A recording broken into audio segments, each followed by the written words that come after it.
అంటే Congress party స్ట్రాటజీయా Congress party విధానమా ఏం అర్థమైతలేదు కానీ మొత్తం ఆగం పంచాయతీ ఏంటంటే తమ పార్టీలో చేరిన ఎమ్మెల్యేలను కూడా ధైర్యంగా మా పార్టీలను చెప్పుకోలేకపోయే పరిస్థితికి వచ్చింది. ఆల్రెడీ అరకపూడి గాంధీ కానీ ప్రకాష్ గౌడ్ అందరూ కూడా తమ పార్టీలో చేరిపోయారు, బీఆర్ఎస్ పార్టీలో కాంగ్రెస్ పార్టీలో చేరిపోయారు. కానీ కనీసం అని మా పార్టీలో చేరిన ధైర్యంగా చెప్పుకోలేని పరిస్థితి కాంగ్రెస్ పార్టీకి ఎదురైంది. ఇంత దుర్మార్గమా? అంటే ప్రజల్ని వీళ్ళు బహుశా కాంగ్రెస్ పార్టీ ఏమనుకుంటుంది, గతంలో బీఆర్ఎస్ పార్టీ అనుకున్నందుకు బీఆర్ఎస్ పార్టీని ఈడ్చి కాకపోతే ఇంకా జాడిచ్చి కొడితే ఫామ్ హౌస్ పరిమితం అయిపోయింది. ఈ కాంగ్రెస్ పార్టీ కూడా ప్రజలు ఇంకా ఎర్రి పూలు అనుకుంటుంది కావచ్చు, పబ్లిక్ ఏం తెలియదు, వీళ్ళని అంతా కూడా ఎర్రలను చేద్దాం అనుకుంటారు కావచ్చు. తెలంగాణ ప్రజలు మీరు గుర్తుపెట్టుకోవాలి, మీరు వేరే ప్రాంతాల గురించి మాట్లాడారు కానీ తెలంగాణ ప్రజలకి చాలా తెగింపు ఎక్కువ. ఉద్యమాలు చేస్తే కానీ తెలంగాణ రాష్ట్రం రాలేదు. 2014లో అది భీకర యుద్ధం, ఒక ఉద్యమం. అటువంటి ఉద్యమాలు చేసి గత 10 ఏళ్ళుగా ఉద్యమాలు చేస్తూనే వచ్చారు. వాళ్ళకి తెలియని అంశం లేదు. ప్రతి ఒక్కరు కూడా పూర్తి అవగాహనతో ఉంటారు. ఎక్కడేం జరుగుతుందో 4 విషయాలను తెలుసుకుంటూ ఉంటారు. తెలంగాణలో ఉంటూ తెలంగాణ ప్రజానికం గురించి అన్నీ తెలిసిన వాళ్ళుగా కాంగ్రెస్ పార్టీ ఈ రకంగా మాట్లాడితే ప్రజలు కాదు అక్కడ ఫూల్స్ అయ్యేది, మీరు ఫూల్స్ అయిపోతారు. వాళ్ళ పార్టీలో చేరిన ఎమ్మెల్యేలని ధైర్యంగా మా పార్టీలో ఉన్నారని చెప్పుకోలేని పరిస్థితికి వచ్చింది. దుద్దుల శ్రీరాబాబు అంటే చాలా గౌరవం ఉంటుంది.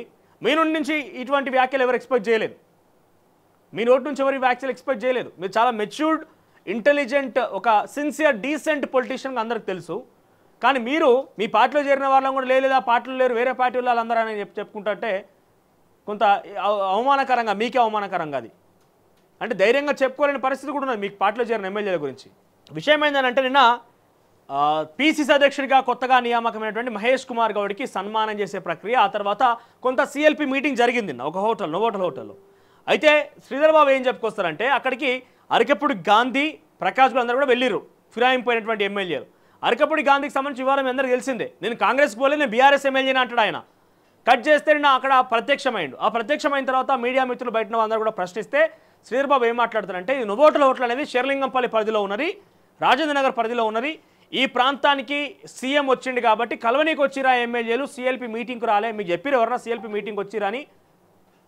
అంత బహిరంగంగా కండువాలు కప్పి పార్టీని మార్చుకొని జబ్బలు జరుచుకొని అలుముకొని ఆలింగనం చేసుకొని అన్ని రాసి పూసుకొని తిరిగిన తర్వాత మళ్ళీ మా పార్టీ గారని చెప్పి మీ పార్టీ వాళ్ళ నాయకులు చెప్తున్నా, మీరు చెప్తున్నా, దేంతో నవ్వాలో అర్థమవుతలేదు. ఎందుకు ఇంత ప్రజల్ని ఫూల్స్ చేస్తున్నారు, ప్రజల్ని పక్కదోరు పట్టిస్తున్నారు, ప్రజల్ని తప్పుదో పట్టిస్తూ అర్థమవుతలేదు.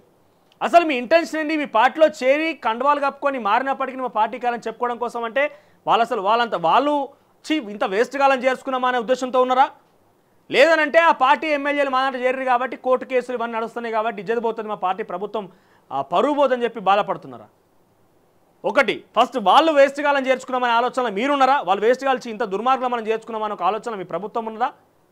లేదనంటే అరే వాళ్ళు మా దాంట్లోకి వచ్చారు కాబట్టి మా ఇజ్జత్ పోతుంది, మా పరువు పోతుంది, మానం పోతుంది అని చెప్పి మీరు బాధపడుతున్నారా?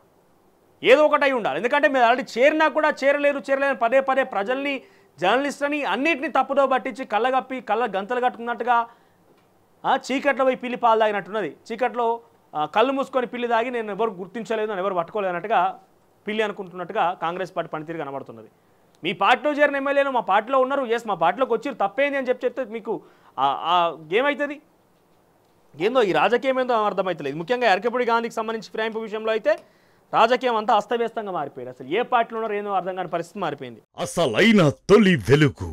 ఫాలో వాట్సాప్ @తొలి వెలుగు అఫీషియల్.